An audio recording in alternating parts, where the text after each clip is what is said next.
That's what we're seeing currently. That's what we've been dealing with for the past couple of weeks, a manufactured crisis. And don't take our word for it. Just listen to members of the House Freedom Caucus.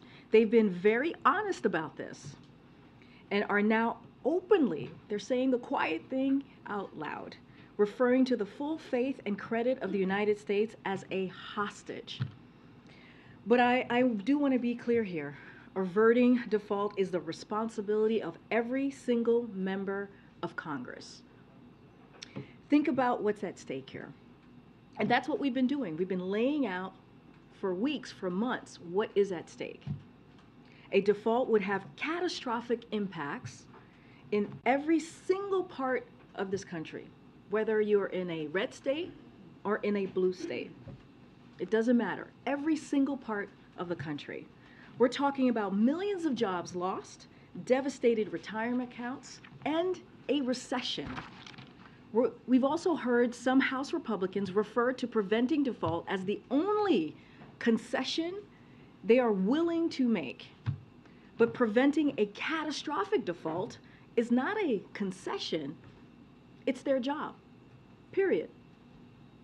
And let's be clear about what Republicans are demanding in exchange for doing their job and preventing a default.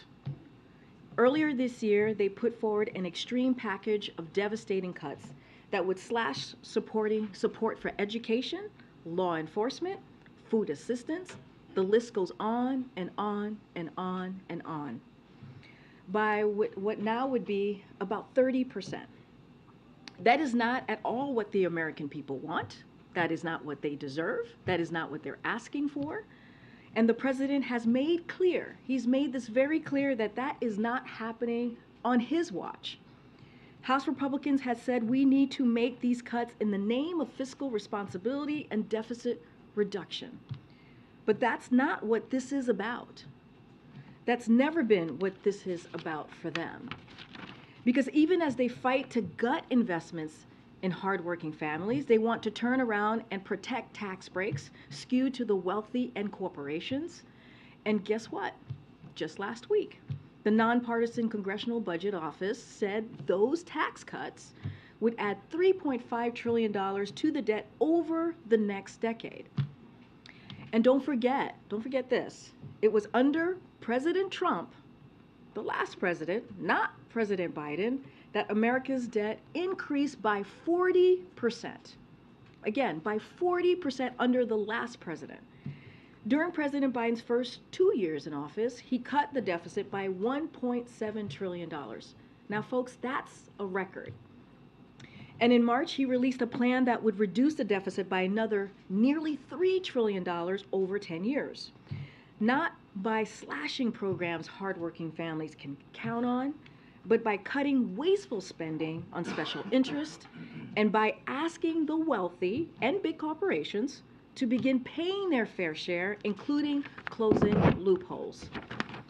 Those are the contrasting vision that these negotiations started with. That's where we began with the negotiations. Now look, the president and the speaker have agreed. They both have said this. They both have said they agreed that default is not an option. It is off the table. The speaker himself has publicly acknowledged that for any agreement to pass the House, the Senate, and to reach the desk of the president, it's going to need support from Democrats. That is the reality that we're in. The president's team will continue to negotiate in good faith to reach a reasonable, bipartisan budget agreement. That's what the president and the speaker agreed to, and that's what they tasked their teams with reaching from this outset. And that's the only way to move forward here on behalf. This is on behalf of American families, on behalf of the American people. So, if I've left you with any doubt about House Republicans' priorities in just a few hours, all you got to do is check yourself. House Republicans vote on a resolution to block President Biden's plan to provide up to $20,000 in student debt relief to borrowers, who most of whom make less than $75,000 a year. The president's plan is a good one. It's a popular one, and it will help prevent borrowers from default when loan payments restart this summer. The choice House Republicans make today will send a clear message to their constituents. Let's take a look. Will Marjorie Taylor Greene, who had $183,000 of her own business loans forgiven, vote to deny debt relief to the 92,000 student borrowers she represents? Will Representative Vern Buchanan, who had over $2.3 million of business loans forgiven, vote to deny student debt relief for 95,000 of his own constituents? To the more than 40 million eligible student borrowers who are eagerly waiting to learn about the fate of their debt relief, I urge you to tune in today's vote, to watch which Republican lawmakers shamelessly vote against debt relief for you after having their own loans forgiven. And know this, President Biden won't stand for it. He will not stand for it, and he will veto this bill. Because let's be clear, this is not about cutting wasteful spending for Republicans, and it never has been. The same Republican lawmakers objecting to student debt relief are refusing to cut billions of dollars in handouts to big oil. They even had their own loans forgiven, as I just laid out, and you just saw on the chart to my left here. Meanwhile, President Biden has reduced the deficit $1.7 trillion and put forward a plan to cut wasteful spending and the deficit by another $3 trillion over the next decade. And finally, I want to say a few words about a somber occasion that we are marking today here at the White House. 1 year ago, the president was in his office on Air Force One, returning from an official trip to Asia, when he saw breaking news of a school shooting in Uvalde, Texas. Like millions of Americans, he was horrified and heartbroken. Yet again, our nation had lost innocent young children and teachers in a deadly act of gun violence at school. When the president landed back at the White House that evening, he was briefed in the Oval Office and addressed the nation from the Roosevelt Room. He grieved for the families in Uvalde and called on Congress to act. The following Sunday, the President and the First Lady traveled to Uvalde to visit a memorial outside Robb Elementary, attend a Mass with grieving members of the community, and spend time with the families who lost loved ones in the attack. The shooting in Uvalde had also come 10 days after the devastating mass shooting in Buffalo. And together, these attacks became a catalyst for the passage of the bipartisan Safer Communities Act in Congress. Since then, in addition to signing the most significant gun legislation in 30 years, the president has continued to implement 2 dozen executive actions to help reduce gun violence and keep weapons of war out of dangerous hands. But he has continued to say that it's not enough. It is not enough. And he's continued to call on Congress to take action. This afternoon, President Biden and Dr. Biden, the First Lady, will mark 1 year since that tragic day in Uvalde, which stole the lives of 19 children and 2 teachers and injured 17 others. The president will remember those lost with prayer. He will pray for the survivors, the children, the first responders, and community members who will bear the trauma and scars from that day for the rest of their lives. And he will reiterate this call for Republicans in Congress to help stop the epidemic of gun violence that has become the #1 killer of our kids in America. From universal background checks to requiring safe storage of guns, to ending immunity from liability for gun manufacturers, to banning assault weapons and high-capacity magazines, we need Congress to enact common sense policies that Americans support. Uvalde is a tragic reminder of the urgency to pass gun safety legislation. With that, Darlene, please take it away. Thank you. A couple of questions on the debt limit. Sure. There was a change of venue today for the talks. The negotiators are here. Can you tell us if the president perhaps might have dropped in, and why are the negotiators meeting here versus Capitol Hill, where they've been meeting since the beginning? So as you know, as you just stated, Darlene, they've been meeting since the beginning on Capitol Hill. We truly appreciate the Speaker's hospitality for those important budget negotiations, and we just felt it was time for a change. I wouldn't read too much into the change of venue, but we are glad to be hosting the negotiators here. Just to add a little bit more color, it's happening in the OMB offices at EOB, which is just on the other side of West Exec. And it started around noon today, and it's still continuing. Can you say whether any contingencies are in place or are being made for the president's travel in the event of the default? The White House had previously announced that he's traveling to Colorado on June 1st, which could be default day, to speak at the commencement for the U.S. Air Force Academy. As you just stated, the plan is for the president on June 1st to go speak to the graduates at U.S. Air Force, which happens to be in Colorado. And so the president, as commander-in-chief, is looking forward to certainly giving that commencement. Look, our job and our focus and what we're going to try to do, and that's what the negotiators have been doing for these past several of meetings, is to certainly to continue to work on this budget negotiations and to avoid default. The president has been very clear. Congress needs to act. We need to avoid default, and so we are going to work very hard to make sure that that we don't get to that X date. And then just a quick one: has there been any? Has the president reached out to the governor of Guam with the typhoon approaching or inching over the island there? So don't have any calls to read out, just a couple of things. The president has been briefed on the typhoon and is continuing. We're going to continue to look at the impact that the typhoon will certainly have in Guam. On Monday night, the president approved an emergency declaration for Guam and ordered federal assistance to supplement territory and local response.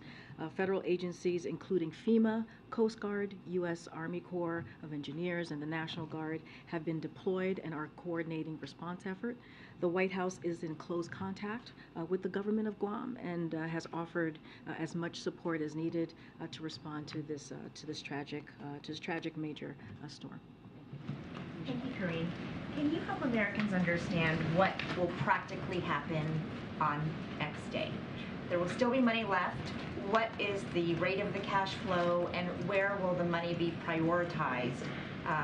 Whether it's Medicaid checks, Social Security checks, what happens on that day? So as I've said, look, that's not as you speak to prioritization.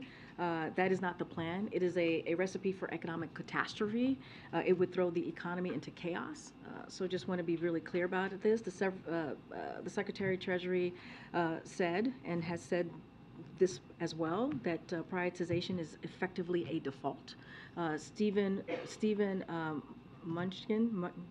Munchkin said, and I quote, "That doesn't make sense. The government should honor all of its obligations and the debt limit should be raised." Jack Lew, I think prioritization is just default by another name.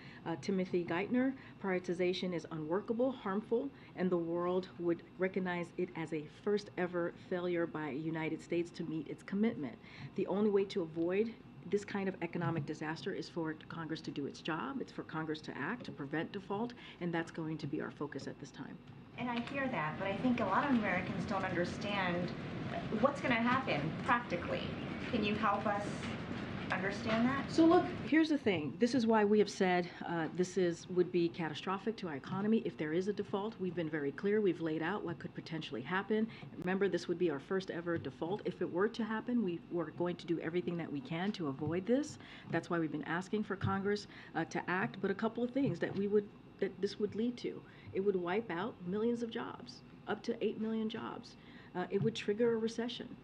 It would devastate retirement accounts. It would increase costs. It would damage our international reputation. This is what could potentially happen if we default. again, we are not a deadbeat nation. That's what the president has said. We have been able to pay our debts since 1960. We did it 78 times. So, and that's just one part of what could happen. The other part that what could happen too is we could see the gains that we have made these last 2 years under this president. When you think about 12.7 million jobs, that could be gone. When you think about unemployment rate at the lowest, at one of the lowest that we have seen, 3.4%, that could hurt that. The manufacturing boom, the 80,000 new jobs that we were able to create with manufacturing jobs, that could be gone. The $1.7 trillion of deficit that the president was able to do the first 2 years, a record, that could be all gone. So that is what's at stake, and we believe the American people understand that, and so we're going to do everything that we can to make sure that that doesn't happen. And just one more on the negotiations. McCarthy has made very clear what Republicans are asking for. The White House has made clear where President Biden is willing to meet them halfway. But what concessions are the White House trying to get in this deal? In other words, what are you going to get out of this deal other than raising the debt ceiling? So look, a couple of things, and I've said this, I think I said this yesterday, the president said this on Sunday, certainly not going to negotiate from here, but I'll lay out a couple of things that the president has been very clear. We put forward a proposal that cuts spending by more than $1 trillion. That's on top of what the president put in his budget on March 9th, which is a $3 trillion cut in deficit over 10 years. And the president has made clear that he and congressional Democrats cannot support devastating cuts that would slash law enforcement, education, and food assistance. So we've been very clear on those pieces. We've said this over and over again, just not going to get into specifics from here beyond what the president laid out on Sunday. Thank you. Thanks, Karine. Republican negotiators have been talking a lot on the Hill. One of the concerns that they've raised is that the White House negotiators have not been empowered by the White House. They say Young and Ricchetti are talented and that they work hard, but felt that they were being hamstrung by the White House. Can you speak to that and whether the White House negotiators are being empowered by the White House? They're absolutely empowered. This is a team that the president selected himself. These are long-term advisors, advisors to the president. If you think about Steve Ricchetti, if you think about Louisa, who've been around him since he's been senator, and you think about Shalanda Young, the OMB director, who has had an impressive history working on the Hill and also here working for the president. These are talented, extremely talented and experienced individuals who are now part of this negotiation team for the president on the budget, and the president trusts them and really believes that they can get the work done. And so, look, negotiations, the way that we see them, remain productive. As you know, they are meeting right now at OMB with the House negotiators. There are always going to be disagreements, right? And I said this yesterday. I kind of went into how negotiations work. It is a democracy in action, right? No one is going to get everything that they want. That's something that when you negotiate, you have to understand. And so, look, the big and important thing is that we are talking. That's part of negotiation, is talking, and the talks continue. And we believe that there is still an opportunity here to get to a bipartisan, reasonable bipartisan agreement that Republicans and Democrats in the House and the Senate can move forward with. Can I also ask you about essentially the lack of a significant market reaction to these talks? There are analysts out there who feel that a market reaction could actually serve as kind of a forcing mechanism to move the sides closer together. My question is, has the lack of a market activity maybe hurt your efforts, maybe hurt the White House's bargaining position, negotiating position? So I'll say this, I got to be very careful as we're talking about the markets here. I'm not going to speak about the markets reacting or moving. That is not something I'm going to do from here. What I know and what we believe is that the American people, they understand what's going on. They understand what's at stake. And so what we are going to do is focus on them. That is the most important thing here, making sure that American families get what they need, right, to make the ends meet as they think about what is it that there is needed in their household, right? Having those conversations, those really important conversations that many American families have almost every month, if some of them even more. And so that is our focus. We know, I just read out what could potentially happen. What could potentially happen if we default? Millions of jobs, trigger a recession. We can't allow that to happen. This is why we're continuing to have these conversations. This is why the president has been very firm on how Congress needs to do their job and deal with the debt limit. But isn't the lack of a reaction representative that Americans aren't as concerned as to the things that you're laying out? Does that hurt I you? appreciate the question. I'm just not going to speak to the market. That is not something I'm going to do from here, from this podium. And what I'm going to speak to is what we're going to do, what we know would be catastrophic to our economy, what would be catastrophic to American families. And that's why the president has been very, very clear on this. He has held the line on this for a couple of months, which is Congress needs to act. They need to deal with the debt limit, just like they have done 78 times since 1960. Great. Thanks, Karine. Francisco was just talking about what Republicans have said about your negotiators. Can you characterize how you guys feel about Congressman McHenry and Graves and how they've been negotiating up to this point? Look, what I can say is that the negotiations have been productive, which is what matters. The conversations continue, which is what matters. And the focus is on what the leaders said themselves, what Speaker McCarthy and what the president said as well, which is default is off the table. We're going to continue to negotiate in good faith. And if that is what occurs, then we can get to a bipartisan, reasonable negotiation or deal on a budget deal, and that's what's important. And so that's going to be our focus here. Given where Republican offers currently stand, are there any regrets about entering the negotiations since they haven't seemed to have moved all that much from where they were originally? So we believe they've been productive. That's what we believe. We believe the conversations, these negotiations remain productive, and that's the path that we're going to continue on. We believe that there's a path here to move forward. Of course, there's going to be areas of disagreement. That's what negotiations are all about, right? That's why that's why we're negotiating here. But look, we believe that we can get to a solution here. We can get to a bipartisan, reasonable agreement. That, again, let's not forget, this agreement has to get the support of Democrats as well as Republicans in the House and in the Senate. Okay. You just said repeatedly that you thought that talks had been productive, but you also opened the briefing by putting some House Republicans on blast that you put up on the screen. So how have talks been productive? So look, I just laid out the facts. That's all. What I did was lay out the facts that I've been talking about and highlighting for the past several months. And I think it's always important to do that. I think it's always important when I'm in front of you all and when I'm talking to the American people for them to know exactly what's happening. And that's what I did. Now, are the talks productive? Yes, we believe that the negotiations, the budget negotiations that have been happening continue to be productive. But at the same time, I think it's important to lay out the facts for the American people as they are wondering and curious about what is happening right here in Washington, D.C. What is the progress, the specific progress that's been made? I'm not going to get into specifics about what's being discussed in these negotiations. We're going to give the negotiators some space, as we've been saying, to negotiate, to have a discussion, to have a conversation. We have been very clear. Yes, are there areas of disagreement? Absolutely, which is what negotiations are all about.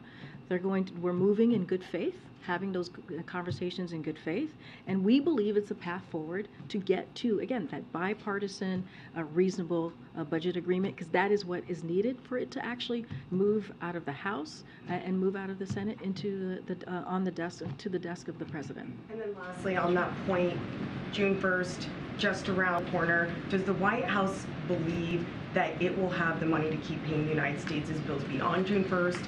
Would it be a day, 2 days, how long? So look, any specifics on the X date and what that's going to look like post X date, that's something that the Treasury Department is going to answer, or that's something that they're going to look at. I'm not going to speak from that from here.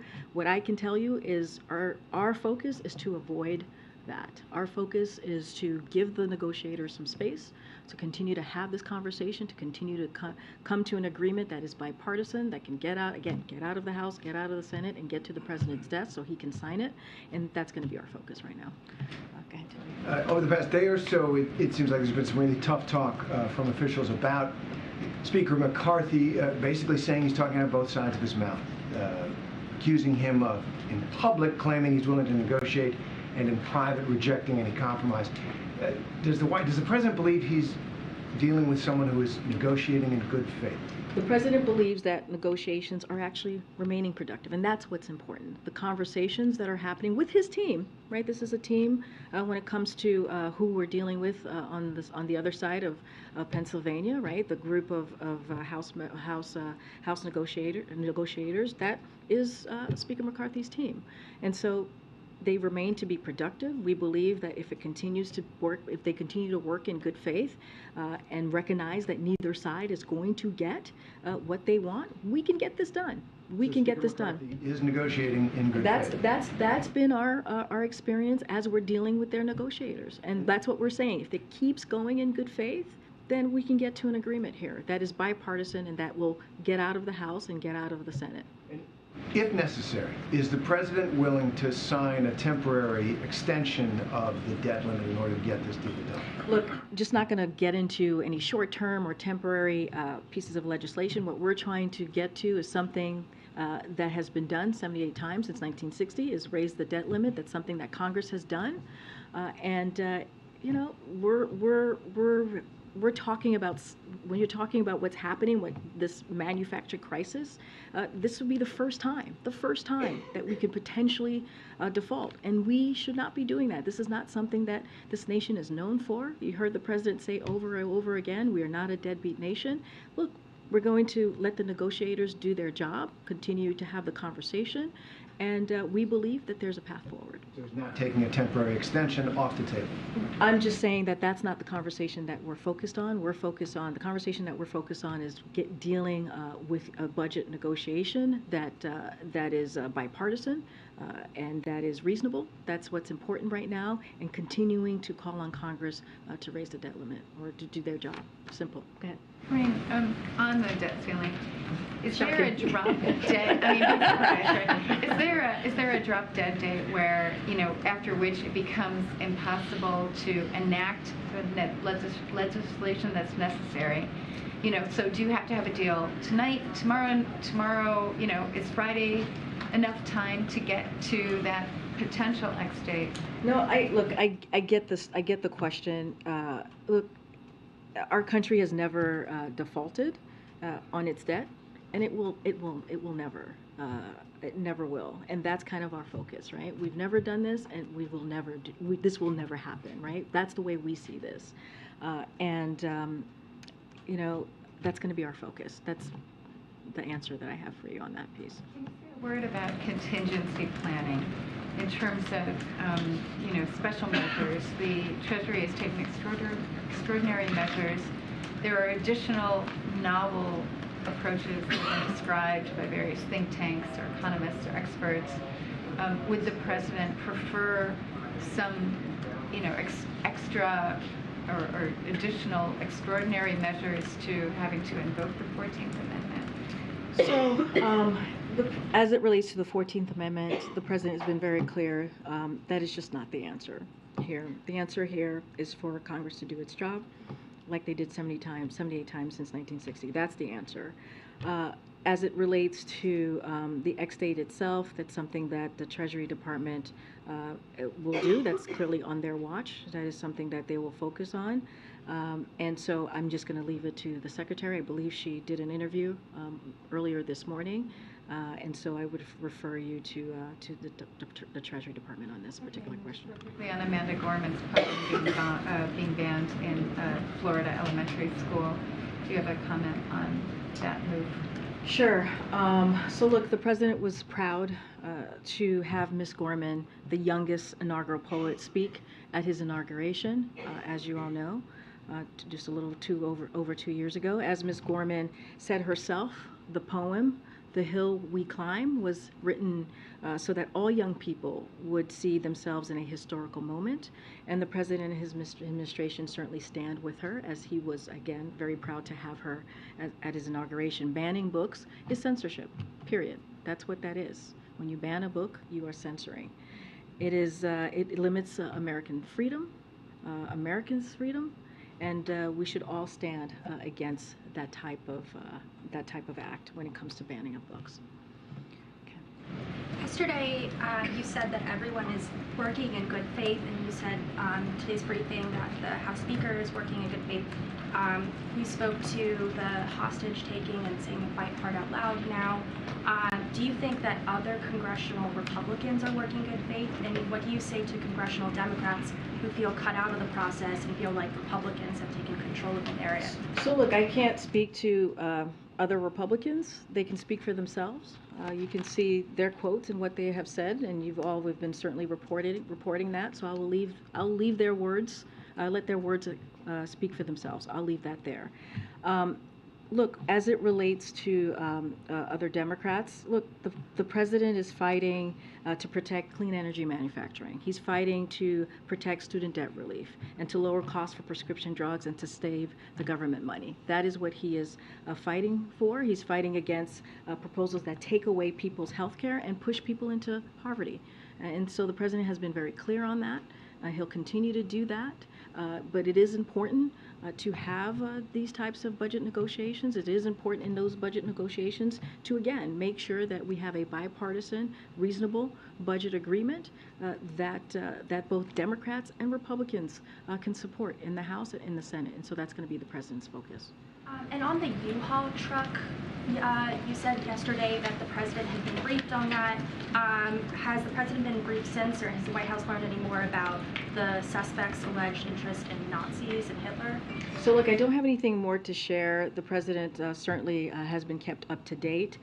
As I said yesterday morning, he was briefed. He was given a briefing from Secret Service and also the Park Police of what they know so far. He was relieved to hear that no one was hurt that night, and he was very complimentary and grateful to the agents and law enforcement officers who quickly responded.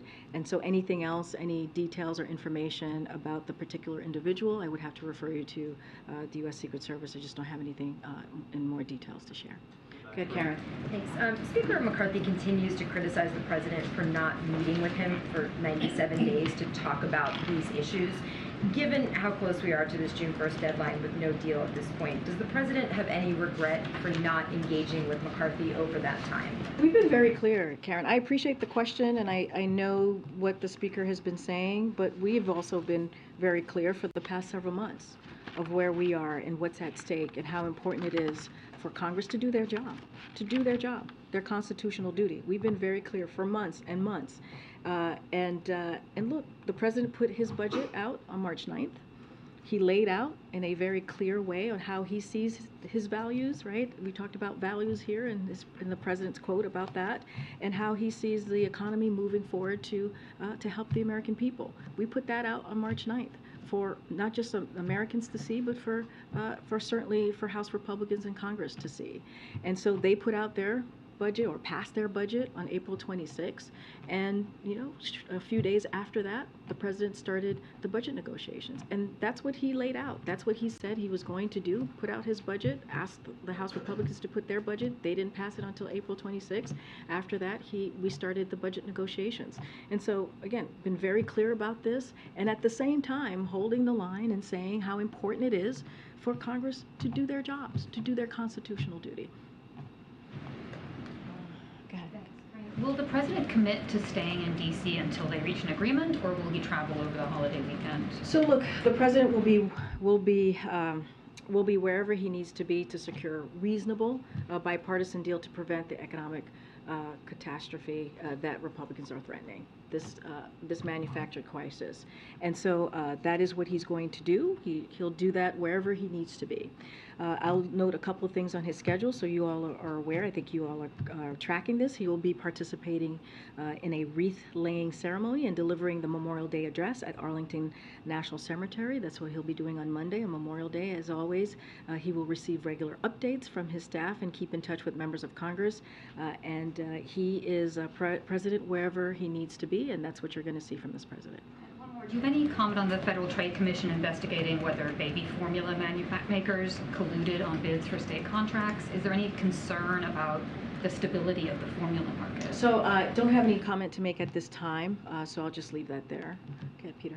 A couple quick questions. I'll leave some of the other questions related to potential for default to others. But there is a new COVID wave in China right now that's getting a lot of attention. How closely is the U.S. tracking this new wave? And is there any conversation right now about potential travel restrictions, or would that not be necessary given the U.S. has already experienced this variant, it seems? So look, I'll do your last question first.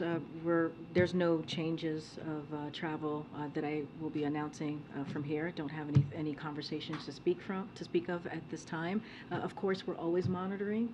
That's something that we do when things like this occur, but just don't have any update for you at this time. Does the U.S. feel like it's getting accurate information as it relates to this COVID wave from China? So look, it's not a conversation that I've had with our teams here, so I can't give an official comment on that.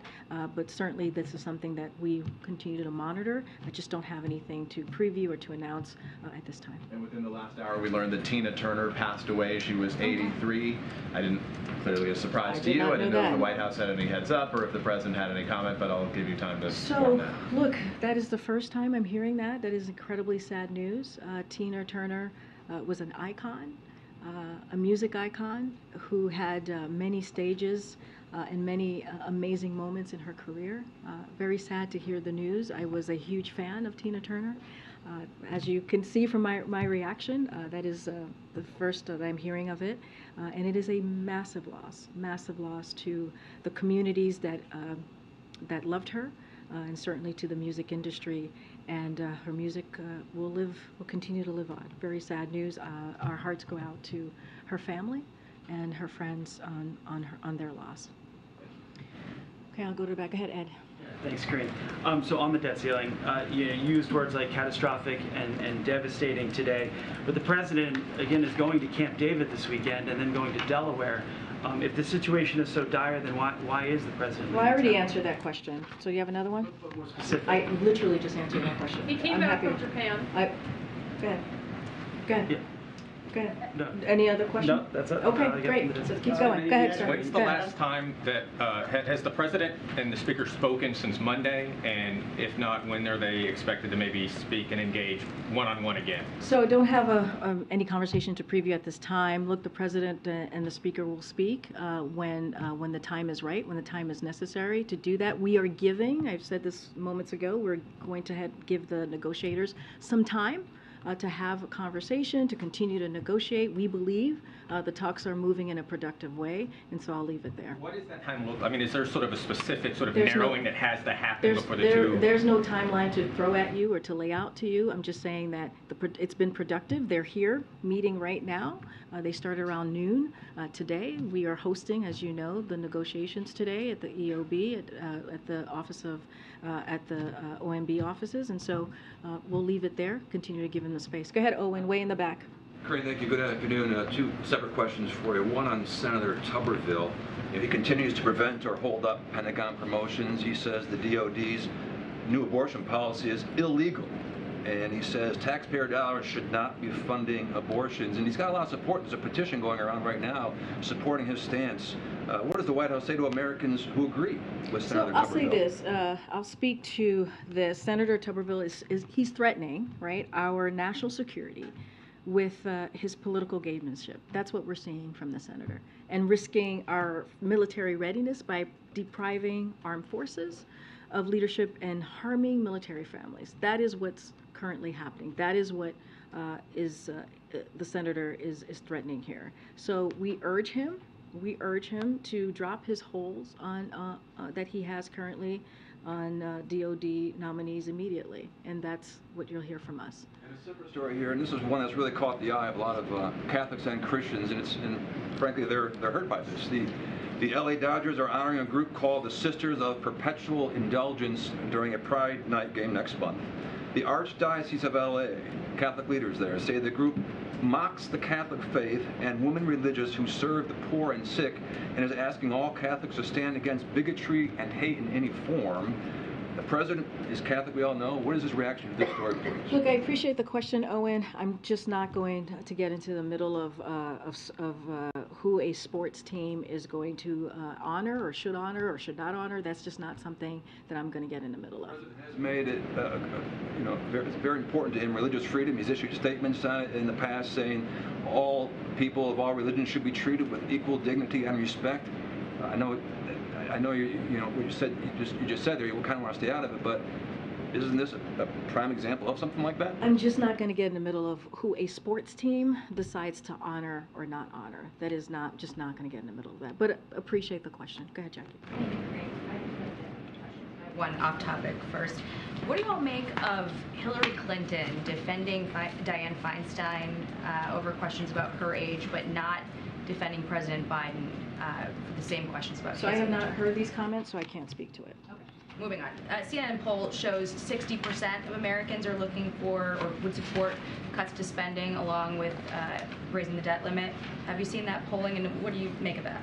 So look, this is what I believe Americans understand. They understand that they want to make sure that the government, that we are working for them, right? We're working on making sure that millions of jobs don't get lost, that we protect their retirement accounts, that we make sure that we don't lose the gains that we've made in the last 2 years as far as manufacturing jobs, as far as seeing unemployment at its lowest rate, 3.4%, creating 12.7 million jobs. Those are the gains that we've made, and we understand that the Americans understand that wholeheartedly. Look, this is a president who has not taken a back seat when it comes to deficit reduction.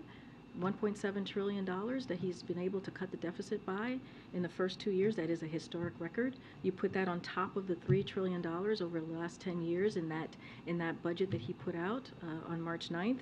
This is a president who understands how important it is to cut spending. That's why he also talked about wasteful spending, right, that we're seeing, those subsidies that we are seeing that big oil and big pharma get, and making sure that we get rid of those subsidies. And so he understands what the American people are looking for. They made that very clear.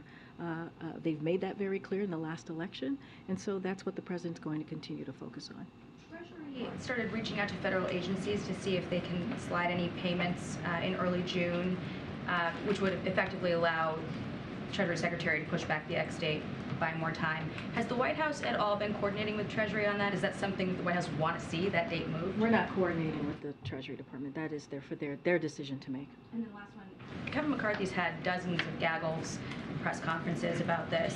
Is that at all instructive to the president, who has been somewhat media shy, in terms of controlling the narrative here around this? I feel strongly by saying this. The president is certainly not media shy. He would disagree with that characterization of him. He has been talking about. He spoke to this on Monday. He spoke to this on Sunday when he was in Japan. And the president has been very clear where he stands on what Congress should be doing, which is dealing with the debt limit, something that is their constitutional duty.